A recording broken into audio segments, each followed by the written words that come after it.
राजधानी भोपाल से बताते हैं, जहां पूर्व मंत्री पीसी शर्मा अब उपवास पर बैठ गए हैं।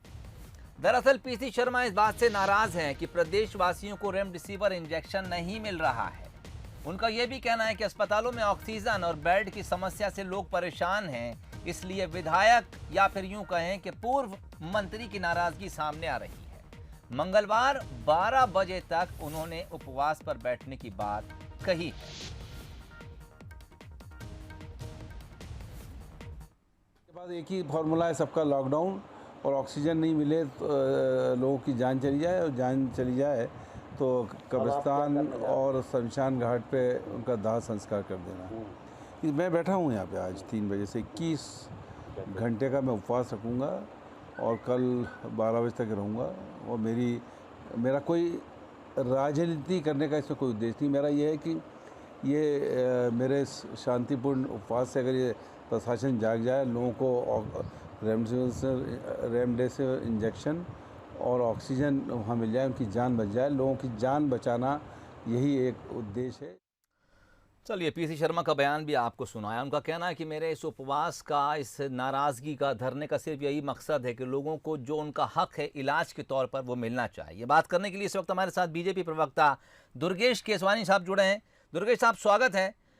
जी नमस्कार। कांग्रेस प्रवक्ता अब्बास हफीज साहब भी हमारे साथ जुड़े हैं। दुर्गेश साहब, पहले आप ही से बात करना चाहूँगा, जो अपनी मांग लेकर इस वक्त पीसी शर्मा साहब बैठे हैं, मुझे लगता है कि जो व्यवस्था इस वक्त नज़र आ रही है, लोग परेशान हैं, आपको भी उनका समर्थन करना चाहिए। देखिए, जब परेशानी होती है, आपदा होती है, विपदा होती है, सबको साथ खड़ा होना चाहिए। जी। पीसी शर्मा जी जो ये नौटंकी कर रहे हैं, नाटक कर रहे हैं, मुझे लगता है कि उनको इन सब चीजों से बाज आना चाहिए, क्योंकि मुझे लगता है कि इस घड़ी में हमें जनता के हितों की बात करनी चाहिए। धरने प्रदर्शनों से समय होने वाला कुछ भी नहीं है। सिर्फ एक अपनी और ध्यान आकर्षण करना और मीडिया में सुर्खियों में बने रहना, ये पीसी शर्मा जी का शगल हो गया है। माननीय मुख्यमंत्री जी गंभीर हैं और इस गंभीरता के प्रयास इससे दिखेंगे कि वो सतत मॉनिटरिंग कर रहे हैं, बड़े अधिकारियों के साथ बैठकें कर रहे हैं। मध्य प्रदेश में 7.5 करोड़ जनता को हर संभव जो मदद मिलनी चाहिए इस समय पे, उसके लिए वो प्रयासरत है। उन्होंने कल परसों हेट्रो के मालिक से भी बात कही है, उनसे 12,000 इंजेक्शनों की भी बात हुई है। 2-3 दिनों में वो भी मध्य प्रदेश की धरती पे आ जाएंगी।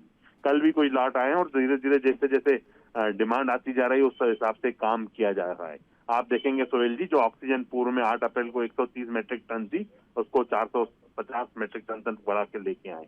खंडवा में एक अच्छी पहल भी हुई, जो 85 लीटर प्रति आवर जो खत्म हो रहा था, अब वो कम होके 50 लीटर पे आ गया। तो कहीं ना कहीं धीरे धीरे हम इस चेन को जो हम चाह रहे हैं और जो जनता के हित में है, वो है कि कोरोना की चेन को कैसे तोड़ा जाए, उसके लिए इस समय पीसी शर्मा जी को प्रयास करना चाहिए, ना कि ये सब चीजें नाटक नौटंकी करनी चाहिए। ठीक, कांग्रेस प्रवक्ता अब्बास हफीज हमारे साथ जुड़े हुए हैं। अब्बास साहब, आप सुन रहे होंगे दुर्गेश केसवानी साहब, उनका कहना है कि कोरोना चेन तोड़ने के लिए पीसी शर्मा साहब को प्रयास करने चाहिए। पीसी शर्मा जी हों, कांग्रेस के दूसरे विधायक हों, निरंतर प्रयासरत हैं। सबसे पहले दिखाई कांग्रेस के विधायक दे रहे हैं। अपनी विधायक निधि में सबसे प्राथमिकता के साथ रेमडेसिविर इंजेक्शन और ऑक्सीजन सिलेंडर खरीदने के लिए पैसा निकालने वाले कांग्रेस के विधायक हैं। पीसी शर्मा जी ने जिसकी मिसाल कायम की थी, शुरुआत की थी, टॉर्च बेयरर हैं उसके। अब जहां पर मंत्री खुद भारतीय जनता पार्टी के दिखाई नहीं दे रहे हैं, भाजपा के सांसद नहीं दिखाई दे रहे हैं, भाजपा के विधायक नहीं दिखाई दे रहे हैं, ऐसे हालात में, ऐसी परिस्थितियों में जब जनता अपनों को खो रही है, इंजेक्शन नहीं मिल रहा है, ऑक्सीजन नहीं मिल रहा है, शहडोल की घटना सबके सामने है, 12 जाने जा चुकी हैं, भोपाल में जा चुकी हैं, उज्जैन में जा चुकी हैं, क्या बचता है जनप्रतिनिधि के पास भूख हड़ताल करने के अलावा कि सरकार सुने?